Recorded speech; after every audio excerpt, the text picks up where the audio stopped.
त्यांच्या कारभाराविषयी टीका टिप्पण्या बऱ्याच होत आहेत, पण लोकांनी त्यांना 10 वर्ष निवडून दिलं. एक आंदोलनातून आलेला पक्ष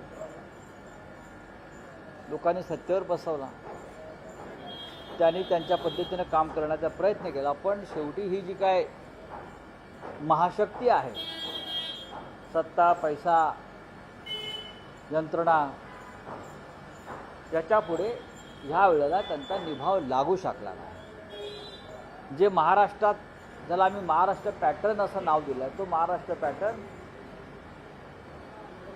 मोदीजी आणि शहाजींनी व त्यांच्या पक्षानं दिल्लीत राबवला. मतदार यादीमध्ये बाहेरची नावं घुसवणं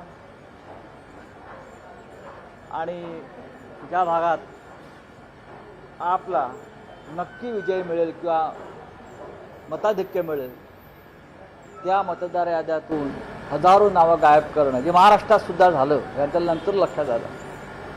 असे सगळे उपक्रम राबवले. एका एका घरातून 300, 400, 400 नावांची नोंदणी मतदार यादीत झाली. जी लुटीन दिल्लीमध्ये बंगले आहेत, जे रिकामे आहेत, ज्या बंगल्यात कोणी राहत नाही, अशा बंगल्यातून सुद्धा झाले. म्हणजे केजरीवाल साधारण 1500 मताने हरला, 1200, आणि त्यांच्या भागा मतदारसंघामधल्या अनेक बंगल्यांतून साधारण 200, 300 मतांची नोंदणी झाली, जे तिथले रहिवासी नाही.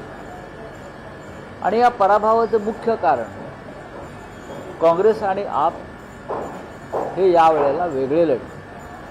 आतापर्यंत ते वेगळेच लढत होते, पण ह्या वेळेला शत्रू अधिक ताकदीनं आपल्यासमोर लढतोय भाजपसारखा, याचं भान जर ठेवलं असतं आणि आमच्या इंडिया ब्लॉकमधले 2 प्रमुख पक्ष एकत्र आले असते तर नक्कीच आजचा निकाल वेगळा दिसला असता.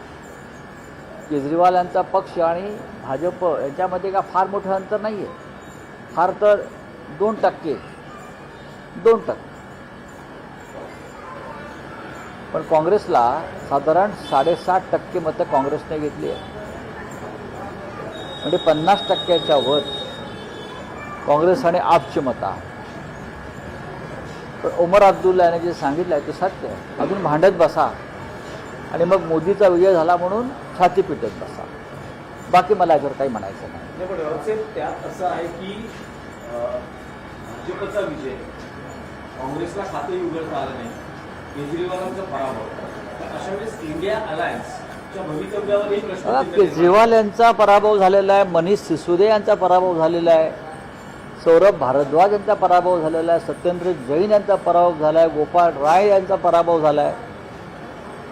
आतिशी ज्या मुख्यमंत्री आहेत त्या एकमेव जिंकलेल्या दिसतात, बाकी सगळं त्यांचं कॅबिनेट हे पराभूत झालं.